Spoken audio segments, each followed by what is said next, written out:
The entire nation is celebrating the sensational achievement of its most beloved javelin thrower, Neeraj Chopra. The champion athlete's throw of 89.45 meters sealed the medal for him and scripted history for India at the Paris Olympics. Viewers, last night's match was unlike any other epic India-Pakistan clash. It was all about real and raw athletic excellence. After finishing second, Neeraj Chopra congratulated his frenemy and even candidly admitted that his Pakistani counterpart, Arshad Nadeem, performed better than him on a given day. Well, that's what true sportsmanship is all about, something Neeraj possibly has inherited from his own mother. Let's listen in and let's just go across straight to what Neeraj thinks about his victory. Joining me on the other side, Neeraj Chopra, India's champion, our golden boy with the silver medal. And joining me today is the champion of India, silver medalist at the Paris Olympics, Neeraj Chopra. Thank you very much, Neeraj जी, आप हमारे साथ हैं. और पिछले medal पर भी हमने एक इंटरव्यू किया था जैसे ही आप इंडिया लौटे थे. आज फिर आपसे बात कर रही हूं. सबसे पहले तो कॉन्ग्रेचुलेशंस, ढेर सारी बधाई देश के 140 करोड़ लोगों की तरफ से. बहुत बहुत बहुत कॉन्ग्रेचुलेशंस और स्पेशल कॉन्ग्रेचुलेशंस टाइम्स नाउ और टाइम्स नाउ नव भारत की तरफ से. क्या लग रहा है आज, जेम्स बॉन्ड? जब भी मेडल जीतते तो बहुत अच्छा लगता है. एक मौका मिलता है अपने फ्लैग को स्टेडियम में लेके घूमने का, तो उससे अच्छी बात कुछ नहीं है. आपने अपना पिछला ओलंपिक्स का परफॉर्मेंस इंप्रूव किया है. कितनी मेहनत लगी, कितनी कंसंट्रेशन लगी और कल दिमाग में क्या चल रहा था जब आप चैंपियनशिप के लिए जा रहे थे? जी, ओलंपिक की जो परफॉर्मेंस थी टोक्यो की, उससे तो पहले भी उससे अच्छी थ्रो की हुई थी और उसके बाद भी काफी कंपटीशन में उससे अच्छी थ्रो रही. वो दिन होता है कि जिस दिन हम खेल रहे होते हैं उस दिन क्या परफॉर्मेंस रहती है. तो बिल्कुल कल का कंपटीशन काफी जबरदस्त था. सभी ने ही बहुत अच्छी थ्रो लगाई और वो तो पहले पता लग गया था जब क्वालिफिकेशन राउंड हुआ था कि हाँ, फाइनल बहुत ही तगड़ा होने वाला है और सभी की बहुत अच्छी तैयारी थी. कुछ नर्वसनेस थी, कोई इंजरी आपकी पहले एक थी उसकी वजह से कोई हेजिटेशन था दिमाग में?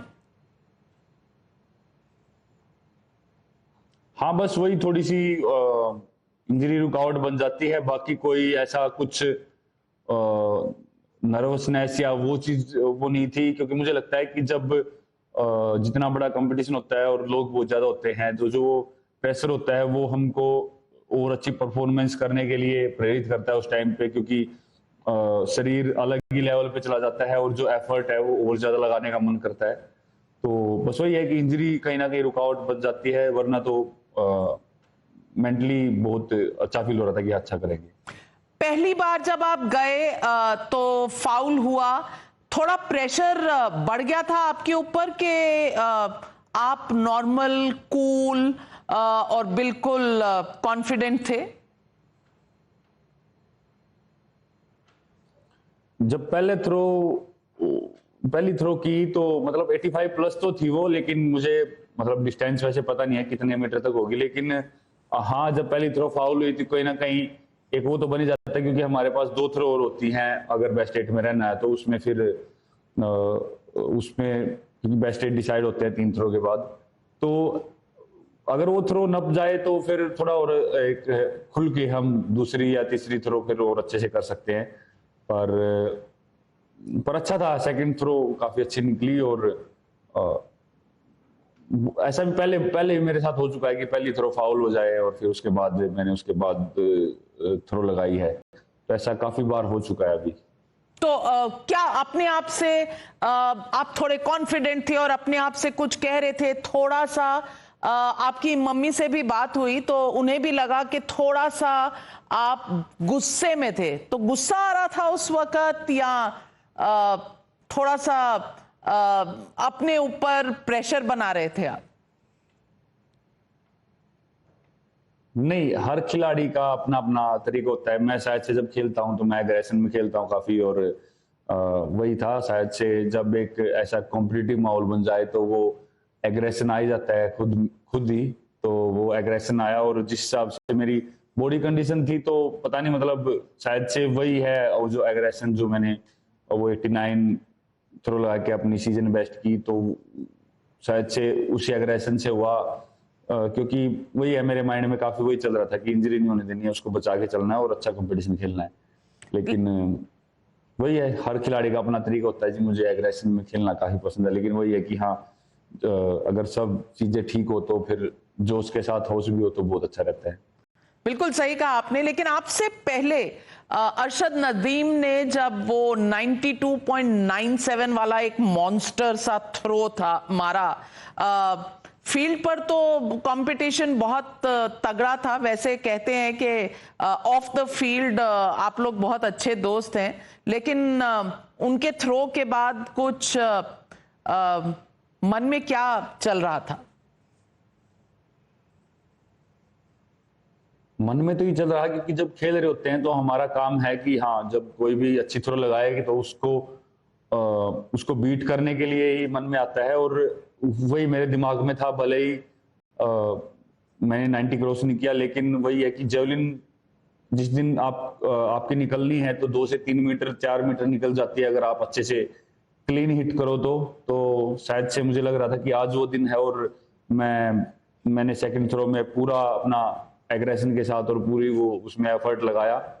काफी अच्छी निकली थ्रो, लेकिन शायद से वो जो क्लीन हिट होनी चाहिए वो नहीं हो पाई। अगर वो होती तो शायद वो भी अच्छी थ्रो निकल जाती। पर वही है, कंपटीशन ऑल ओवर काफी तगड़ा रहा। नदीम के साथ आपकी कुछ दोस्ती है? आप लोग कम्युनिकेशन में रहते हैं? क्योंकि सोशल मीडिया पर बड़े चर्चे हैं, आप उनके लिए फंड रेजिंग के लिए उनको सपोर्ट करते हैं, सरहदें हट जाती हैं इस तरह के माहौल में।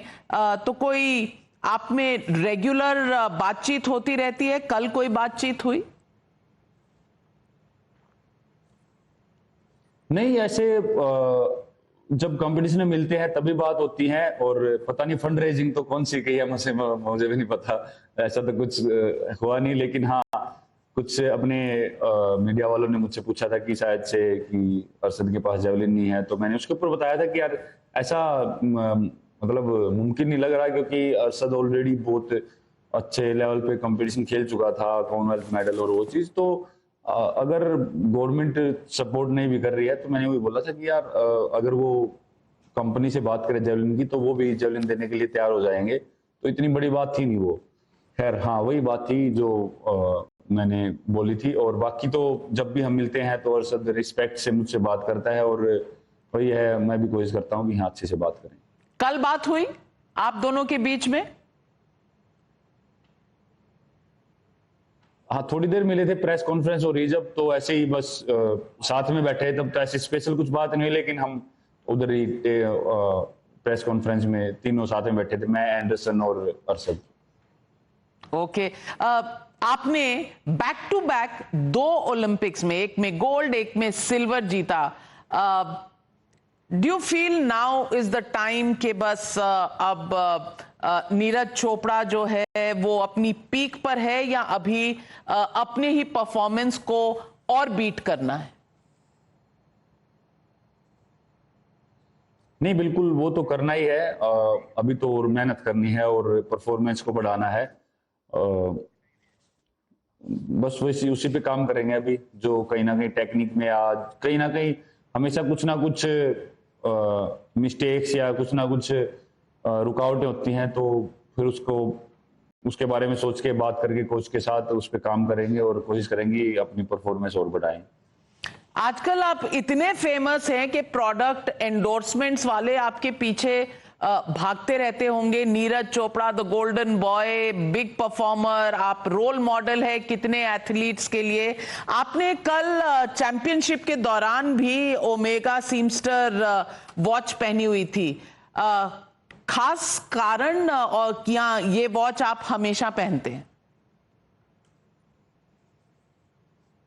नहीं, बहुत ही जो ओमेगा ने अल्ट्रा लाइट ये कलेक्शन निकाली है तो मुझे पर्सनली ये काफी अच्छी लगती है। और मैं नहीं, जो भी ओमेगा स्पॉन्सर्ड एथलीट हैं वो इस वॉच को डालना पसंद करते हैं ड्यूरिंग कंपटीशन। और क्योंकि हमको दूसरे वाली वॉच किसी भी एथलीट को अलाउड नहीं होती है, और ये लाइट भी है, और हमको बीच बीच में जब भी हम कॉल रूम या जहां हमको जाना होता है तो हम टाइम भी देखते हैं, और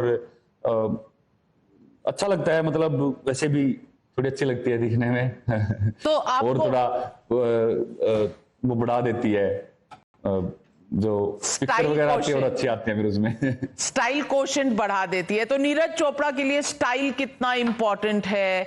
प्रोडक्ट एंडोर्समेंट्स करते हैं, ऑलमोस्ट मॉडल की तरह आप आते हैं, मजा आता है इन सब चीजों में?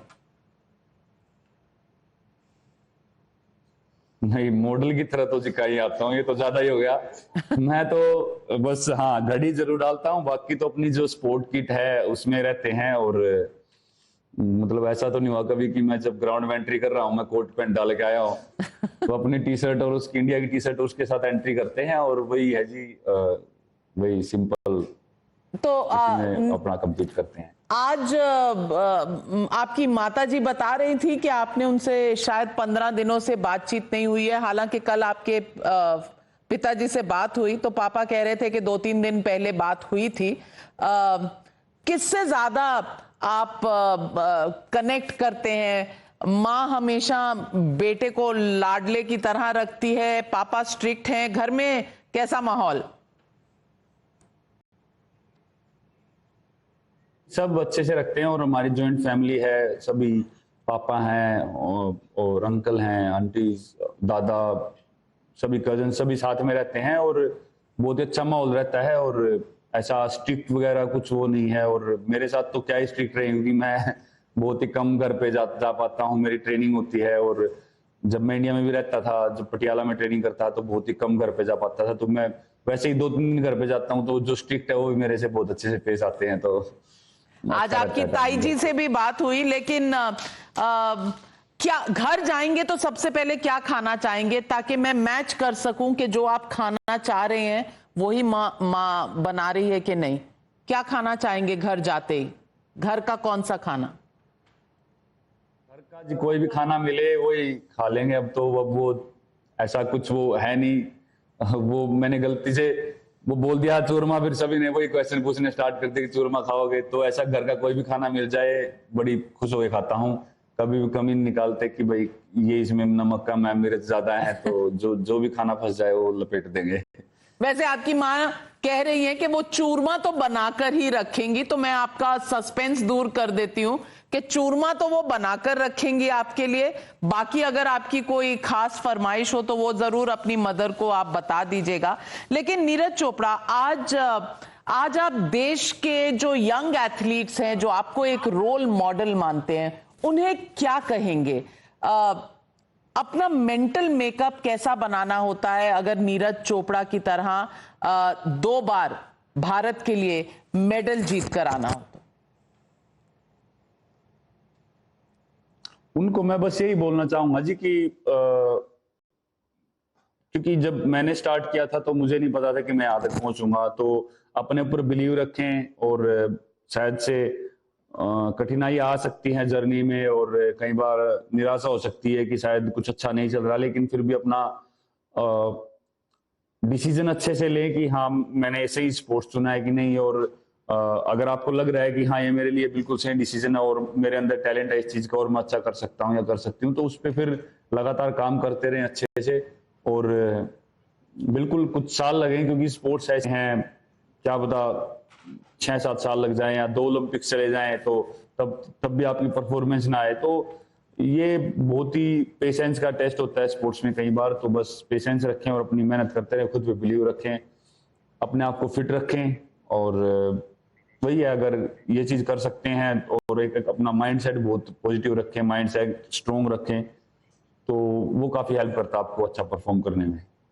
नीरज जी, जो यहां से कंटिंजेंट गया, ओलंपिक के खिलाड़ी कई सारे गए, अरेंजमेंट्स ठीक थे? क्योंकि कई बार कई खिलाड़ियों ने कहा है कि गैप्स रहते हैं जो बाकी दुनिया में बाकी देशों को फैसिलिटीज मिलती हैं कंपेयर टू इंडिया में जो है, इस बार अरेंजमेंट कैसा था आईओए का?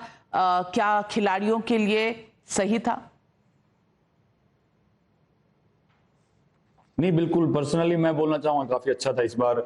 गगन नारंग जी थे जो कि खुद बहुत अच्छे एथलीट रह चुके हैं, तो वो एथलीट्स की भावना को और अच्छे से समझते हैं।